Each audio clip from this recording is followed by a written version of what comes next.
today of empowering your health, empowering yourself. Today I have a very special guest on. This is Sara Shulman. She's a good friend and she's a trainer. She is certified in CrossFit training and she is also a personal trainer. So she has her own personal training. It's called Sweat, Love, Meditate. Make sure you follow her on Instagram. Check it out.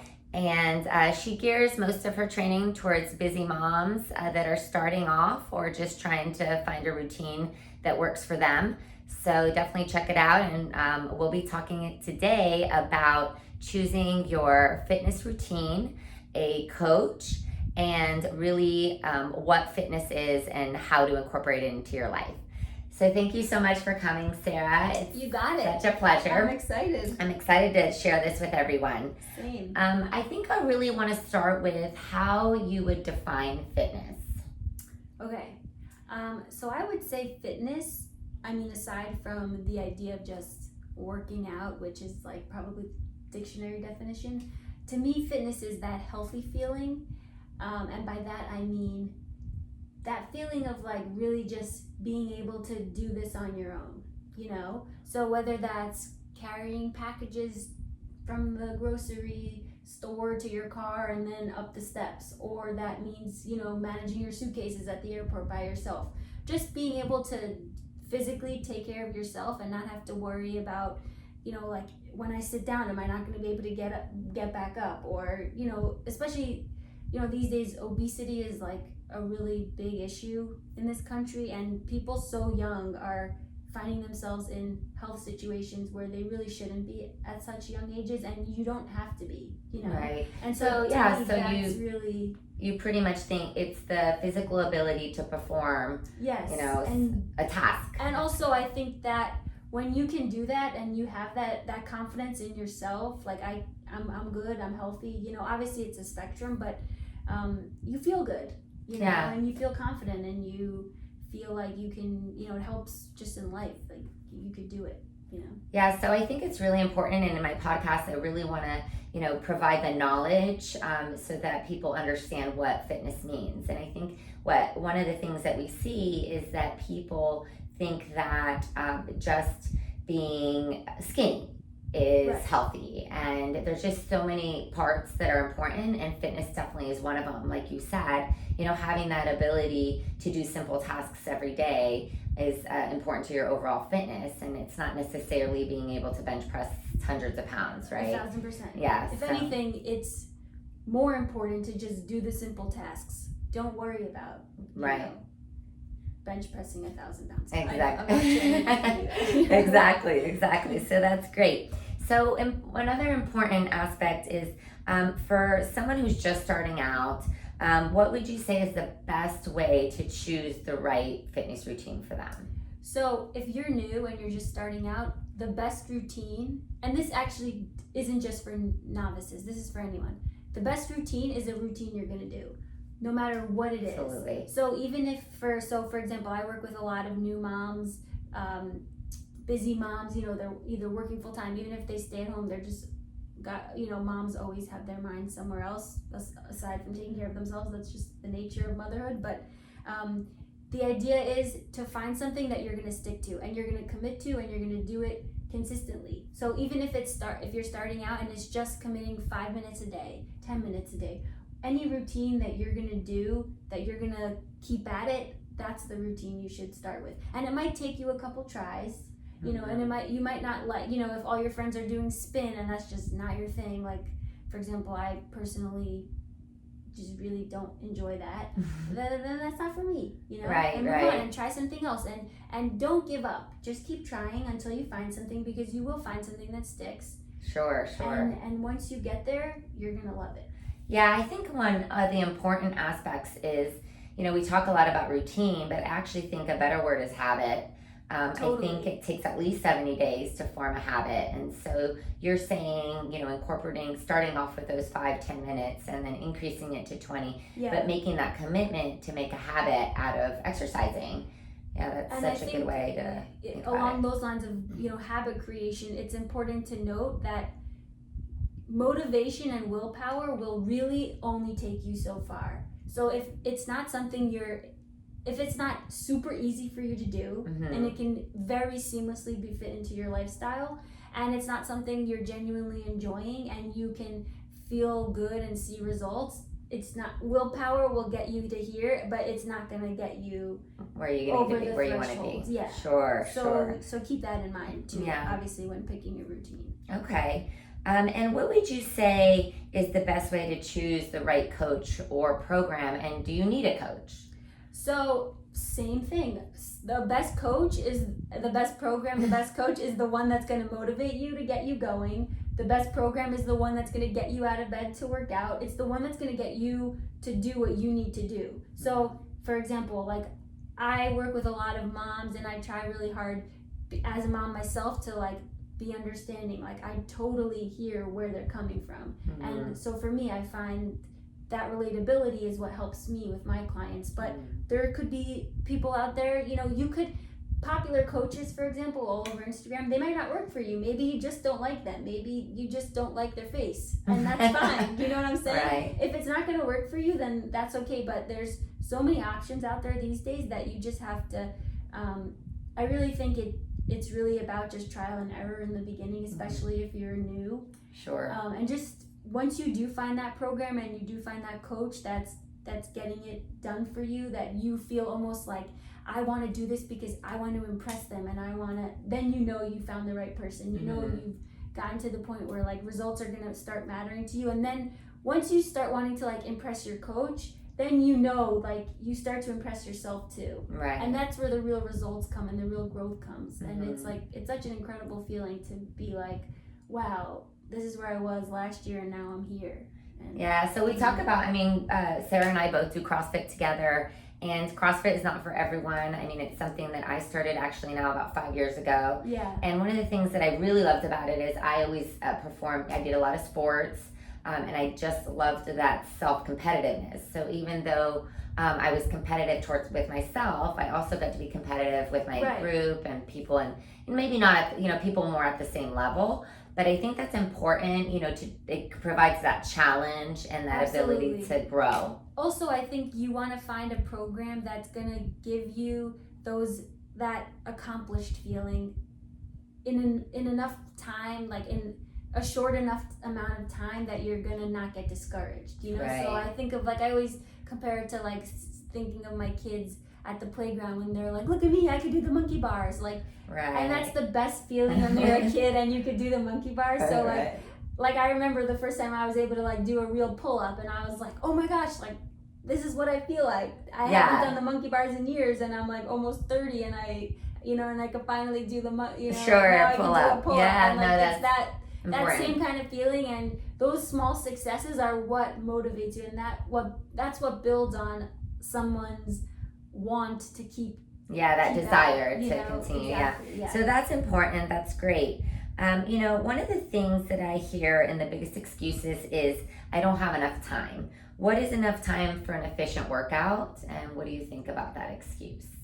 So we'll start with the enough time for an efficient workout. I would say, I think the recommendation is 90 minutes a week or 30 minutes to an hour, 3 times a week.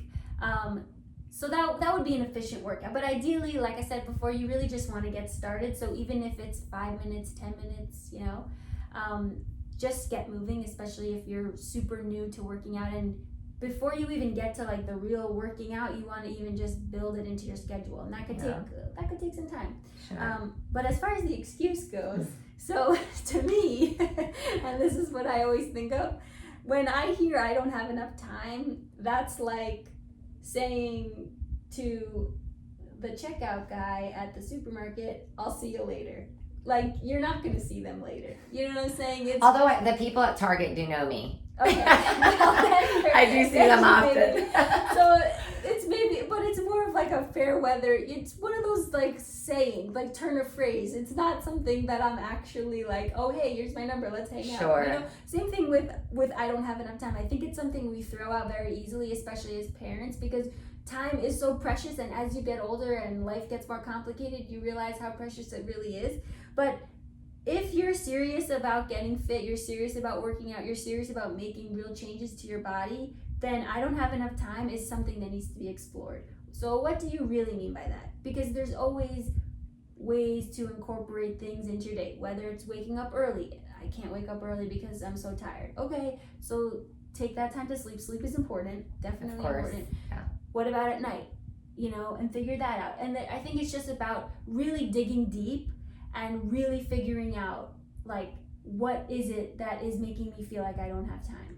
And maybe it's a management thing. Maybe it's just being able to figure out how to manage getting my kids home from school and bathed and showered and then sneaking out to the gym. Maybe it's putting on my gym clothes in the morning so that I know I'm in them and I can go later. Maybe it's bringing a gym bag with me to work so on my way home, before I even get home and get distracted, I can, No, that's a good trick. I mean, I personally put my workout clothes. I mean, now we're moms, we live in yoga pants, I live in this, but I personally, that's how I started. I would put my clothes on, and I didn't want to have to do a lot of laundry. So I would say, okay, I already put my workout clothes, like I have to use them now, right. and that would get me into the gym and get me moving. And so days that I don't plan on working out, I actually will put regular clothes on, and I'm like, okay, today is my off day, Right. and it helps me make that commitment in the morning. I think that's important. And it's about setting the intention and then really following it up. I think also, as you have kids and just lots is going on, it's hard to really hold yourself accountable to yourself. Because like, I know for me, it's like I feed everyone but myself, and then I'm like, oh, what am I gonna eat for dinner? Right. Or you sunscreen everybody at the beach, and then you come home and you're like, why am I a tomato? I Right. totally forgot to Absolutely. So it's really just, you matter. The promises you make to yourself matter. Hold yourself accountable to yourself. Sure. If you said, I'm gonna go down to the basement tonight at 8:00 and I'm gonna run on the treadmill or go on the Peloton or whatever equipment, or even just run in the outside, park, do it. Right. And if you don't, be upset with yourself that you didn't hold yourself accountable. Because if you had a friend that was waiting for you, you would have gone. You would make it, You yeah. totally would have. So that's a good, that's a good option as well, as having an accountability partner. Absolutely. And that holds you accountable to going. And I think that those days that I struggle to get to the gym, I sometimes will say to you, like, Right. I'll see you tomorrow. Yeah, totally. So and that, then when you're not there, I'm like, where were you today? Right. And I think that's important. And I think that's where a coach comes in for someone who's very new to working out. And Exactly. they become, your accountability partner. They become your, cheerleader. They really become that person that helps you just learn the, right movements. And totally. And I think, for example, I had a client I worked with. She was a new mom, and in the beginning, she had worked out beforehand, but it was never something that she was like so big on. And then after you have a baby, you're like, what is this body that is attached to my head? And it's a little traumatizing, truthfully. And I remember just starting so simple and easy with her and just saying, we're gonna the first 3 weeks of your workouts are 10 minutes a day, and that's all we're doing, and that's enough, and you did awesome. And every week when I would check in and we'd have our video times or Zoom calls, it was really so much more. The idea was to kind of build up that confidence that, like, look what you did, like, this is amazing. Yeah. Versus, oh, did I lose my pooch yet? Did I lose the weight yet? Keep things like in the order of importance. Right. And really the biggest important thing for me now, and the reason I think I stay fit and active, is my energy levels. I mean, Exactly. I have, for example, in the morning, if I get a workout in the morning and I have a full day, I mean, I don't need like a second cup of coffee. Right. I'm like, actually, like, if I drink another cup of coffee, I might have palpitations. Your heart's gonna So totally. The energy levels, I think, is what's more important to me. And I think that's where the mindset kicks in. And that's what we're going to talk about next. What is the mindset that you have to have in order to really commit to your fitness goals, physical fitness? Right. So I think with mindset, you want to, kind of like what I've been saying, you want to really keep things manageable and small. And simple. Yeah, because I think sometimes we get way ahead of ourselves. I know I do. Like, if I have an idea, I'm like, this is amazing, and I'll go from A to Z, and then I'm like so overwhelmed because I skipped a million things in the middle, and then you don't end up doing anything. Sure. So for me, and what I like to tell clients, especially newbies who are a little bit unsure of what do I do at a gym, what do I, you know, like I've only jogged or whatever. Right.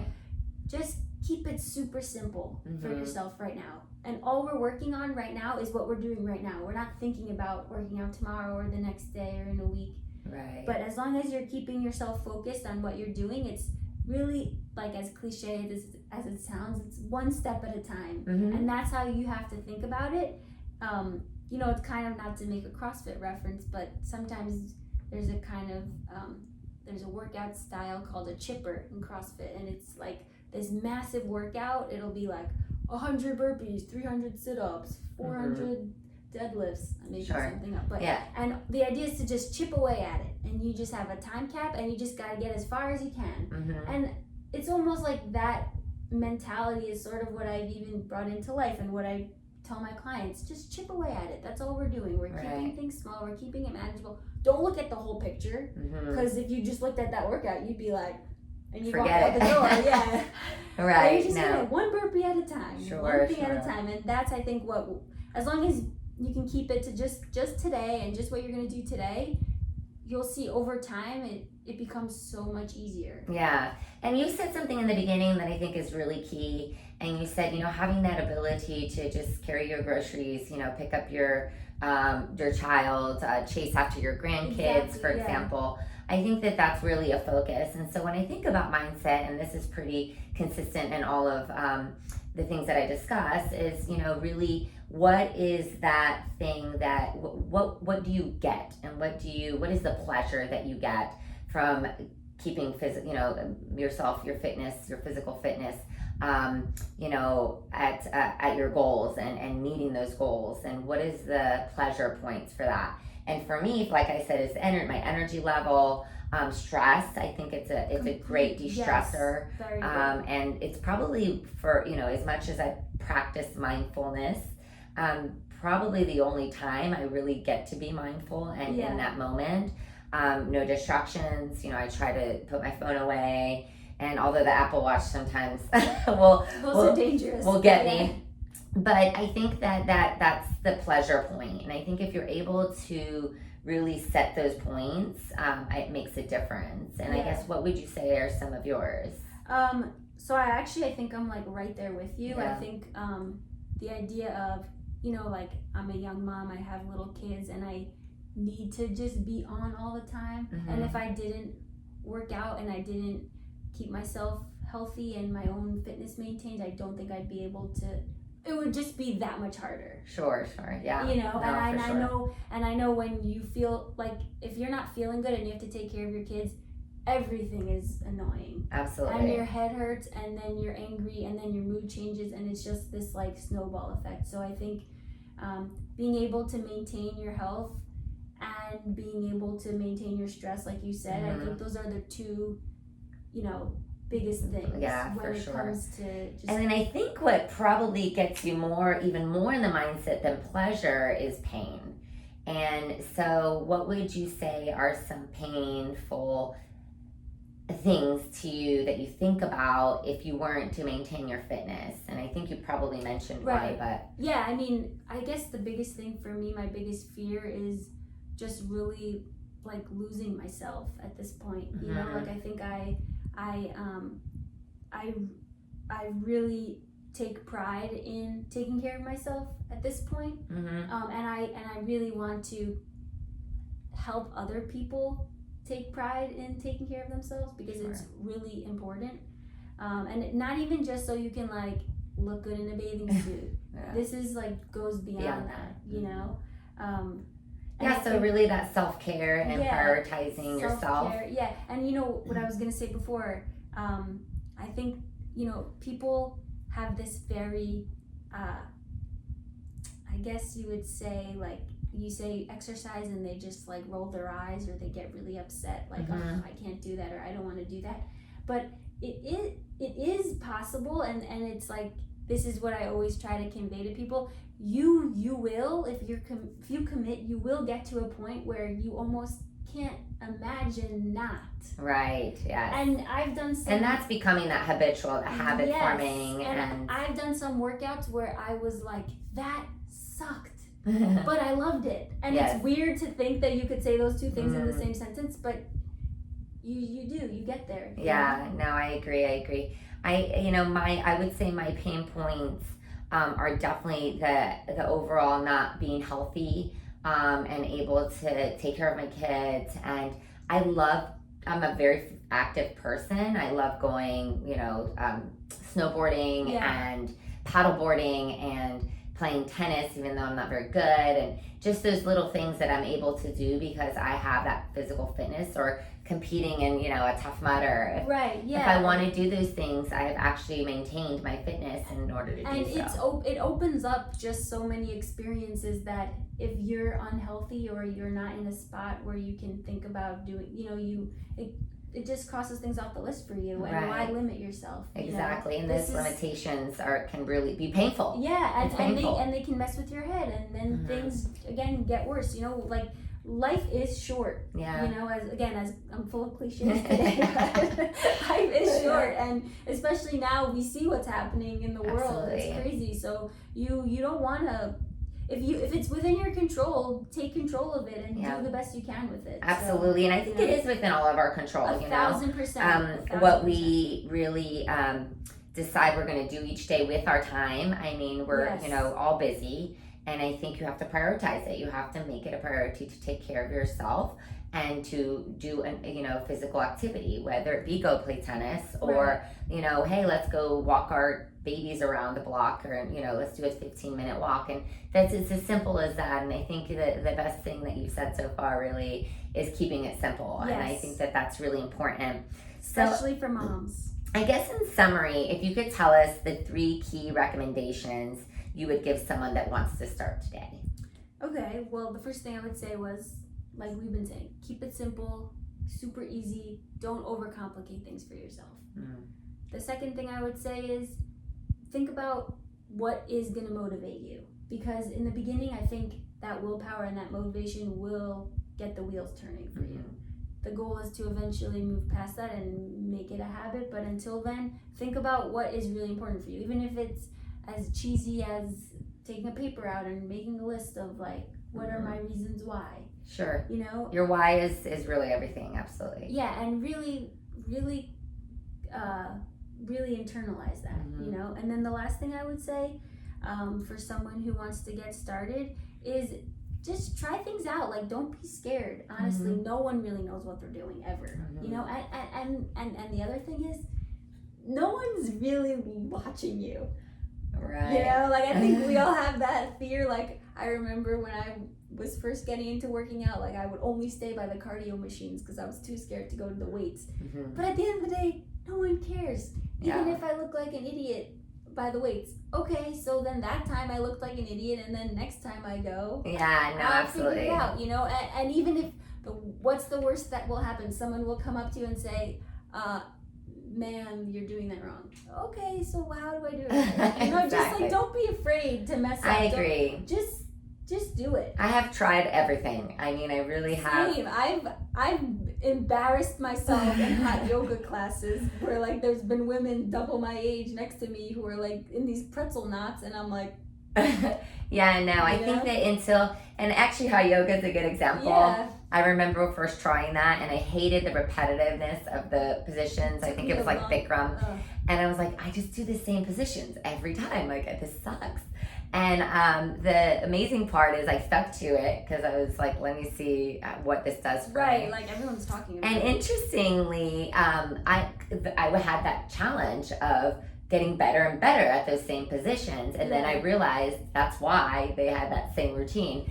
So everything has its own purpose and its own challenge and its own place for everybody. And I think that, I probably, had tried yoga 10 years ago, and I think it's just now really become a part of my routine because I'm getting older and I want to keep my joints and my ligaments and everything stretched out. But I didn't like it 10 years ago, and I didn't need it. So that was okay. Yes, same. No, I'm still trying to get into it. Yeah. Sure. No. So that's great. So really there's 3 key recommendations.